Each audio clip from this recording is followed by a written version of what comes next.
Hello and welcome back to my channel. I am the masked ASM artist, at least for now. And thank you for joining me in tonight's ASMR whispered reading of The Last of the Mohicans. We are in, I believe it's chapter 13 now, yes. Okay, perfect. So we're going to start with our trigger, setting our intention, lighting our candle, and then we're going to go into our summary of chapter 12 where we're picking up, and then we will go into 13. So let's get right into it. I finally cleaned the soot out of the candle. Alright, we're going to try to reuse this one.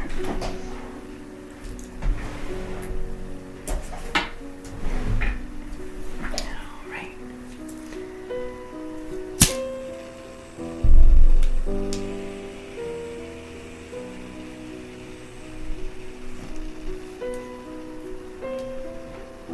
Beautiful.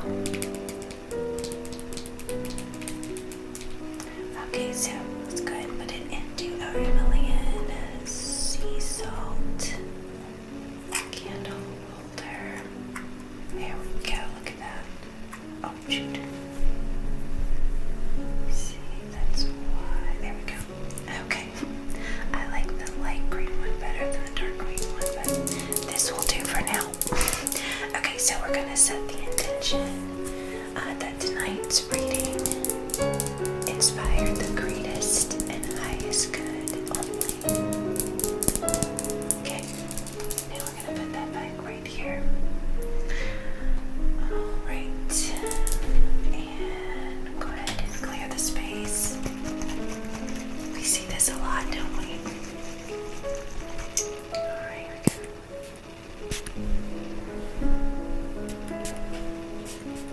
we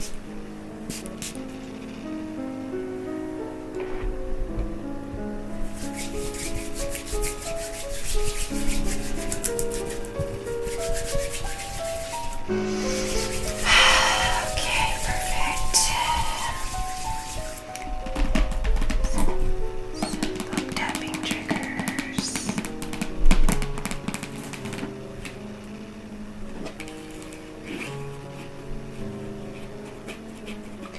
World's greatest literature.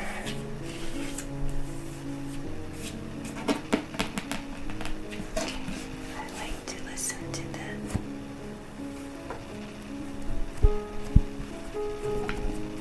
paper sound.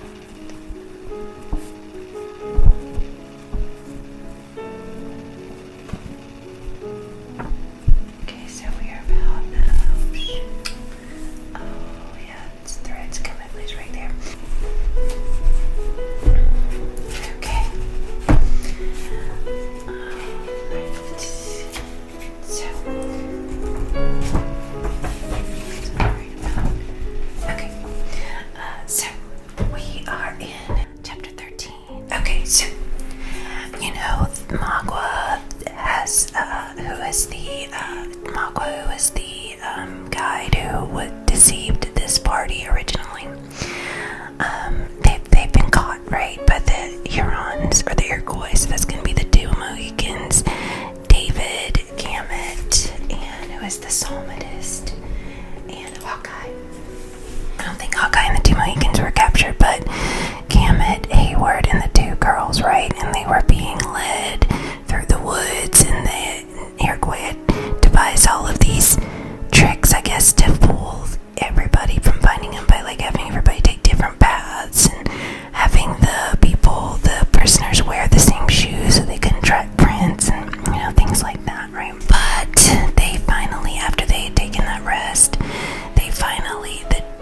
Hawkeye and the two Mohicans find them, and thank goodness, just as I believe Hayward was about to get shot or something, and okay, no, scratch that. So yeah, so Hawkeye and the Mohicans had found them and was starting to rescue them, and basically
watercourses through which he waded were sufficient to determine his path and remove his greatest difficulties.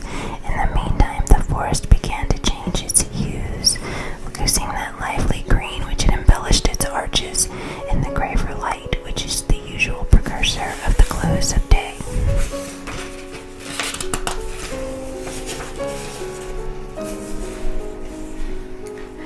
While the eyes of the sisters were endeavoring to catch the glimpses through the trees of the flood of golden glory, which formed a glittering halo around the sun, tinging here and there with ruby streaks, or bordering with narrow edgings of shining yellow, a mass of clouds that lay piled at no great distance above the western hills. Hawkeye turned suddenly, and pointing upward toward the gorgeous heavens, he spoke. "Yonder is the signal given to man to seek his food and natural rest," he said. "The better and wiser would it be if he could understand the signs of nature and take a lesson from the fowls of the air and the beasts of the field. Our night, however, will soon be over, for with the moon we must be up and moving again. I remember to have fought the Maquas hereaways in the first war in which I ever drew blood from man. We threw up at a work of blocks to keep the ravenous varmints from handling our scalps. If any marks do not fail me, we shall find the place a few rods further to our left." So now they're, on their way. Well, yeah, they're back on their way to getting the daughters to their father. Without waiting for an assent or indeed for any reply, the sturdy hunter moved boldly into a dense thicket of young chestnuts, shoving aside the branches of the exuberant shoots which nearly covered the ground. Like a man who expected at each step to discover some object he had formerly known, the recollection of the scout did not deceive him. After penetrating through the brush, matted as it was with briars, for a few hundred feet, he entered an open space that surrounded a low green hillock, which was crowned by the decayed blockhouse in question. This rude and neglected building was one of those deserted works, which, having been thrown up on an emergency, had been abandoned with the disappearance of danger, and was now quietly crumbling in the solitude of the forest, neglected and nearly forgotten, like the circumstances which had caused it to be reared. Such memorials of the passage and struggles of man are yet frequent throughout the broad barrier of wilderness, which once separated the hostile provinces, and form a species of ruins that are intimately associated with the recollections of colonial history, and which are in appropriate keeping with the gloomy character of the surrounding scenery. The roof of bark had long since fallen and mingled with the soil, but the huge logs of pine which had been hastily thrown together still preserved their relative positions, though one angle of the work had given way under the pressure and threatened with a speedy downfall to the remainder of the rustic edifice. While Hayward and his companions hesitated to approach a building so decayed, Hawkeye and the Native Americans entered within the low walls, not only without fear, but with obvious interest. While the former surveyed the ruins, both internally and externally, with the curiosity of one whose recollections were reviving in each moment, Chingachgook related to his son, in the language of the Delawares, and with the pride of a conqueror, the brief history of the skirmish which had been fought in his youth in that secluded spot. A strain of melancholy, however, blended with this triumph, rendering his voice as usual soft and musical. In the meantime, the sisters gladly dismounted and prepared to enjoy their halt in the coolness of the evening, and in a security which they believed nothing but the beasts of the forest could invade. So they felt safe. Would not our resting place have been more retired, my worthy friend? Demanded the more vigilant Duncan, perceiving that the scout had already finished his short survey. Had we chosen a spot less known and one more rarely visited than this? Few live who know the blockhouse was ever raised. It was the slow and musing answer. 'Tis not often that books are made and narratives written of such a scrimmage as was here fought between the Mohicans and the Mohawks in a war of their own waging. I was then a younger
his sisters arose on the instant from the grassy sepulchre.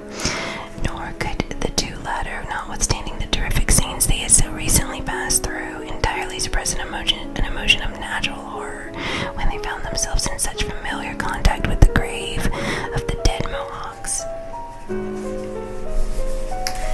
gray light, the gloomy little area of dark pines rose in breathing silence apparently into the very clouds, and the death-like stillness of the vast forest were all in unison to deepen with such a sensation. They are gone, they are harmless, continued Hawkeye, waving his hand with a melancholy smile at their manifest alarm. They'll never shout the war whoop, nor strike a blow with the tomahawk again. And all of those who aided in placing them where they lie, Chingachgook and I, are living. The brothers and family of the Mohican formed our war party, and you see before you all that now are left of this race. They're just killing each other extinct, basically. That's what it sounds like. We know the history, right? Or at least parts of it. The eyes of the listeners involuntarily sought the forms of the Native Americans with a compassionate interest in their desolate fortune. Their dark persons were still to be seen within the shadows of the blockhouse, the son listening to the relation of his father with that sort of intenseness which would be created by a narrative that redounded so much to the honor of those whose names had long revered for their courage and savage virtues. I had thought the Delawares a pacific people, said Duncan, and that they never waged war in person, trusting the defense of their lands to those very Mohawks that you slew. 'Tis true in part, returned the scout, and yet at the bottom 'tis a wicked lie. Such a treaty was made in ages gone by through the deviltries of the Dutchers who wished to disarm the natives that had the best right to the country where they had settled themselves. The Mohicans, though a part of the same nation, having to deal with the English, never entered into the silly bargain, but kept to their manhood, as in truth did the Delawares when their eyes were opened to their folly. You see before you a chief of the great Mohican Sagamores. Once his family could chase their deer over tracts of country wider than that which belongs to the Albany Batteroon, without crossing brook or hill that was not their own. But what is left to their descendant he may find is 6 feet of earth when God chooses, and keep it in peace, perhaps, if he has a friend who will take the pains to sink his head so low that the plowshares cannot reach it. Enough, said Hayward, apprehensive that the subject might lead to a discussion that would interrupt the harmony so necessary to the preservation of his fair companions. We have journeyed far, and few among us are blessed with forms like that of yours, which seems to know neither fatigue nor weakness. The sinews and bones of a man carry me through it all. Tendons and bones of a man, or ligaments and bones of a man, carry me through it all, said the hunter, surveying his muscular limbs with the simplicity that betrayed the honest pleasure the compliment afforded him. There are larger and heavier men to be found in the settlements, but you might travel many days in a city before you could meet one able to walk 50 miles without stopping to take a breath, or who has kept the hounds within hearing during a chase of hours. However, as flesh and blood are not always the same, it is quite reasonable to suppose that the gentle ones are willing to rest after all they have seen and done this day. Uncas, clear out the spring while your father and I make a cover for their tender heads of these chestnut shoots and a bed of grass and leaves. The dialogue ceased while the hunter and his companions busied themselves in preparations for the comfort and protection of those they guided. A spring which many long years before had induced the natives to select the place for their temporary fortification was soon cleared of leaves, and a fountain of crystal gushed from the bed, diffusing its waters over the verdant hillock. A corner of the building was then roofed in such a manner as to exclude the heavy dew of the climate, and piles of sweet shrubs and dried leaves were laid beneath it for the sisters to repose on.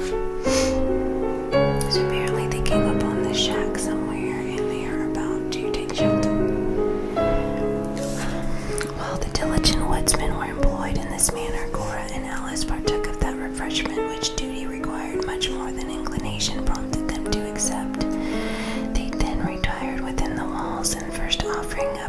thanksgivings for past mercies and petitioning for a continuance of the divine favor throughout the coming night. They laid their tender forms on the fragrant couch, and in spite of recollections and forebodings, soon sank into those slumbers which nature so imperiously demanded, and which were sweetened by hopes for the morrow. Duncan had prepared himself to pass the night in watchfulness near them, just without the ruin, but the scout, perceiving his intention, pointed toward Chingachgook as he coolly disposed his own person on the grass, and said, "The eyes of a white man are too heavy and too blind for such a watch as this. The Mohican will be our sentinel, therefore let us sleep." "I proved myself a sluggard on my post during the past night," said Hayward, "and have less need of repose than you, who did more credit to the character of a soldier. Let all the party seek their rest then, while I hold the guard. If we lay among the white tents of the 60th and in front of an enemy like the French, I could not ask for a better watchman," returned the scout. "But in the darkness and among the signs of the wilderness, your judgment would be like the folly of a child, and your vigilance thrown away. Do then, like Uncas and myself, sleep and sleep in safety." Hayward perceived in truth that the younger Native American had thrown his form on the side of the hillock while they were talking, like one who sought to make the most of the time allotted to rest, and that his example had been followed by David, whose voice literally clove to his jaws with the fever of his wound, heightened as it was by their toilsome march. Unwilling to prolong a useless discussion, the young man affected to comply by posting his back against the logs of the blockhouse in a half-recumbent posture, though resolutely determined in his own mind not to close an eye until he had delivered his precious charge into the arms of Monroe himself.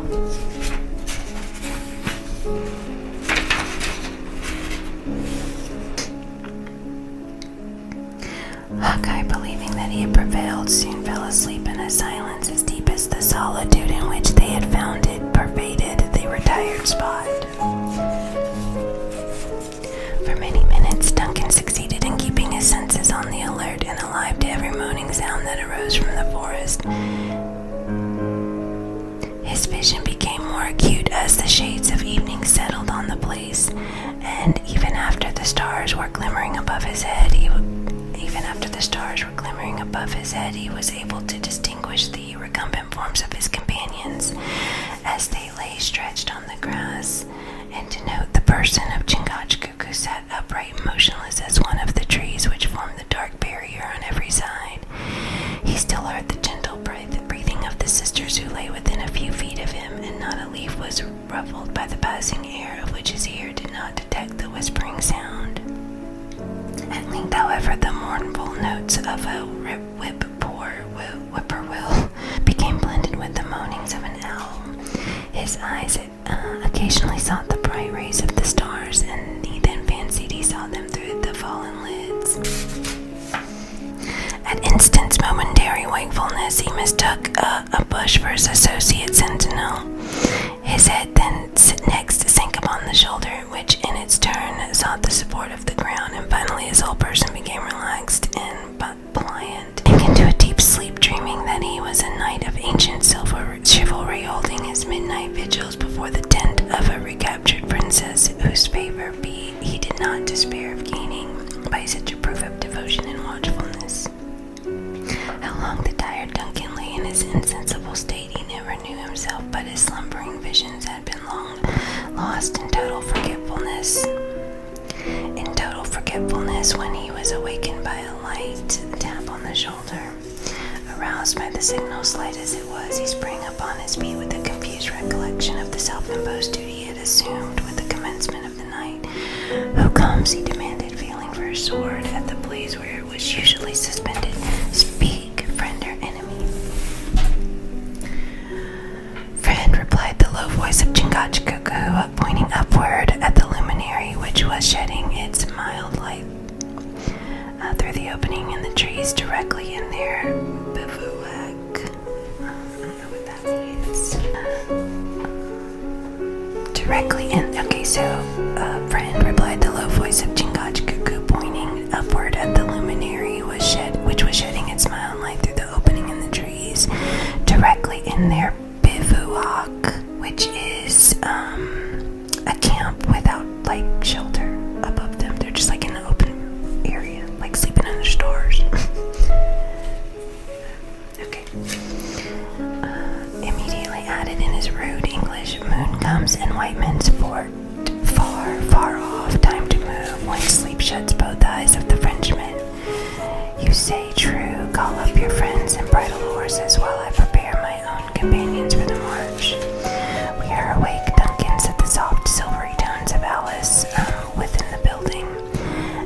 to travel very fast after so refreshing a sleep, but you have watched through the tedious night in our behalf, and after having endured so much fatigue the livelong day.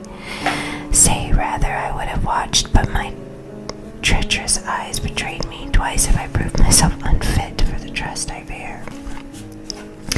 Nay, Duncan, deny it not, interrupting the smiling Alice, issuing from the shadows of the building into the light of the moon and all the loveliness of her freshened beauty.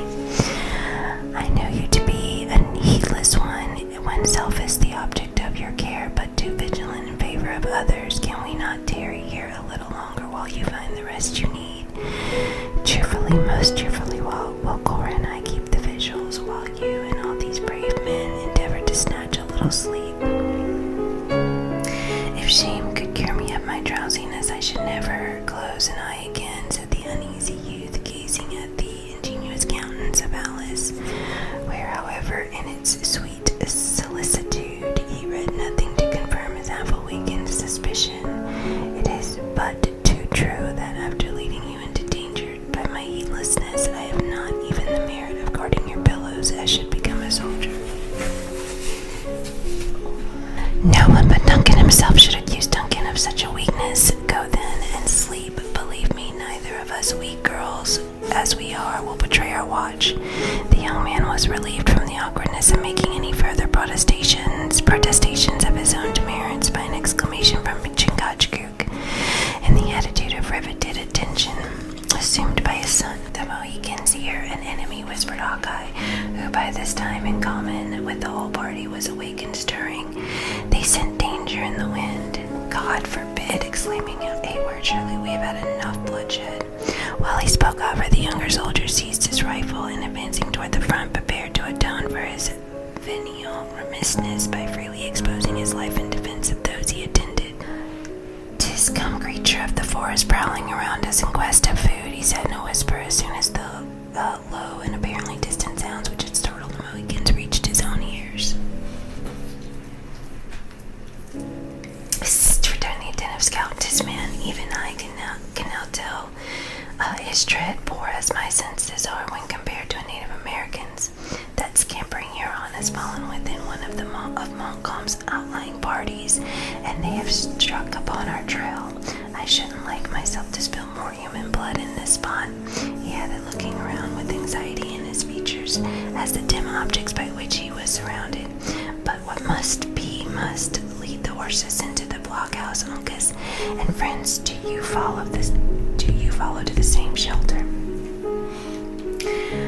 Poor and old as it is, offers a cover, and has rung with the crack of a rifle afore tonight."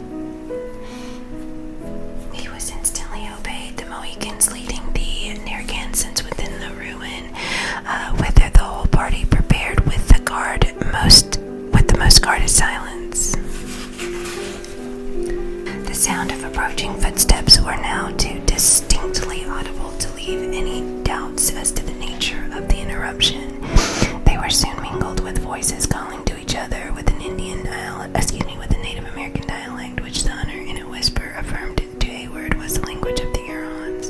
When the party reached the point when the horses had entered the thicket which surrounded the blockhouse, they were evidently at fault, having lost those marks which, until that moment, had directed their pursuit. It would seem by the voices that 20 men were soon collected at the one spot, mingling their different opinions and advice in noisy clamor. "The knaves know our weakness," whispered Hawkeye, who stood by the side of Hayward in deep shade, looking through an opening in the logs, "or they wouldn't indulge their idleness in such a squaw's march. Listen to the reptiles. Each man among them seems to have 2 tongues and but a single leg."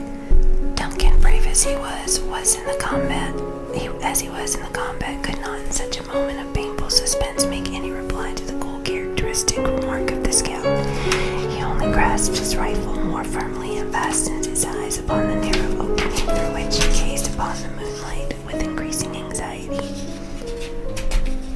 The deeper tones of one who spoke as having authority were next heard, amid a silence that denoted the respect with which his orders, or rather advice, was received, after which, by the rustling of leaves and crackling of dried twigs, it was apparent the savages were separating in pursuit of the lost trail. Fortunately for the muster upon the little area around the ruin was not sufficiently strong to penetrate the deep arches of the forest. Where the objects still lay in the deceptive shadow, the search proved fruitless, for so short and sudden had been the passage from the faint path the travelers had journeyed into the thicket that every trace of their footsteps was lost in the obscurity of the woods.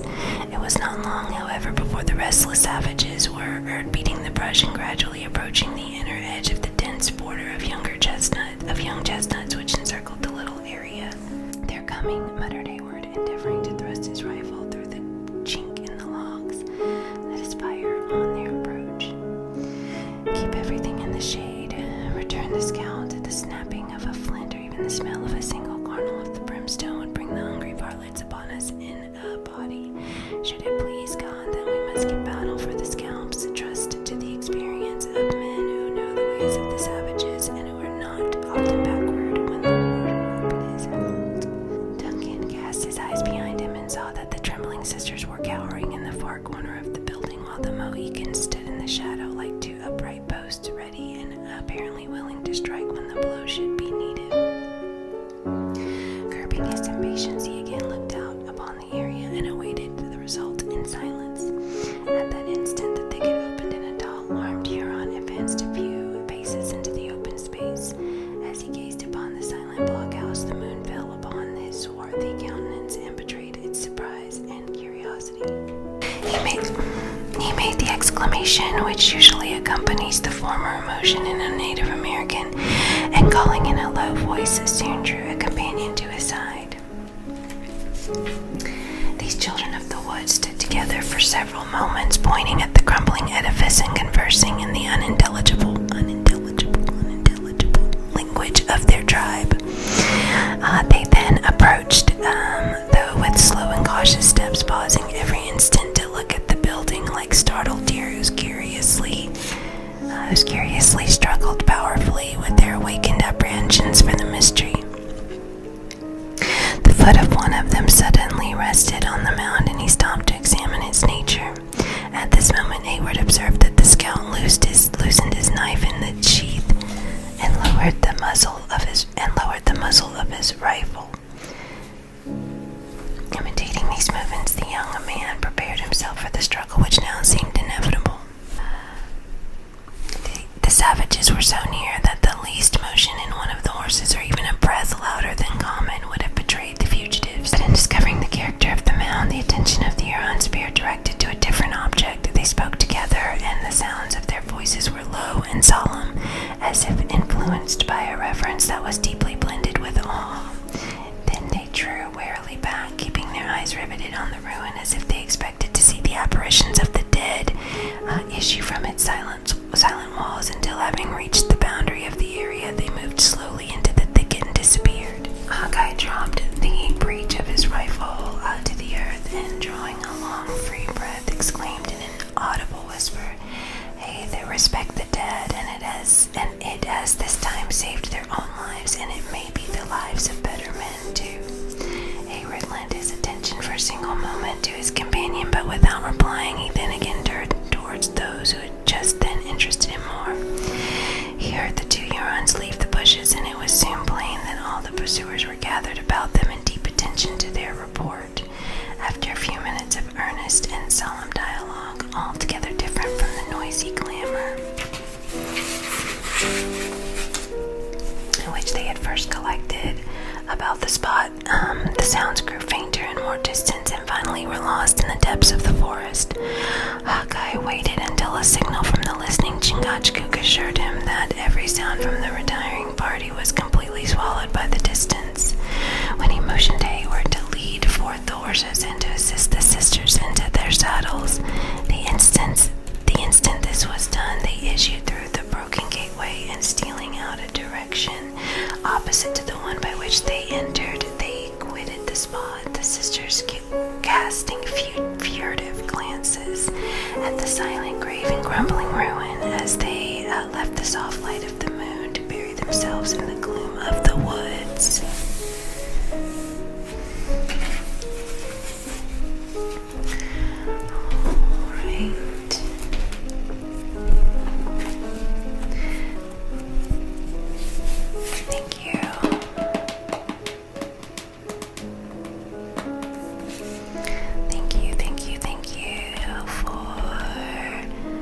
watching, listening, and I hope you have a great rest of your day.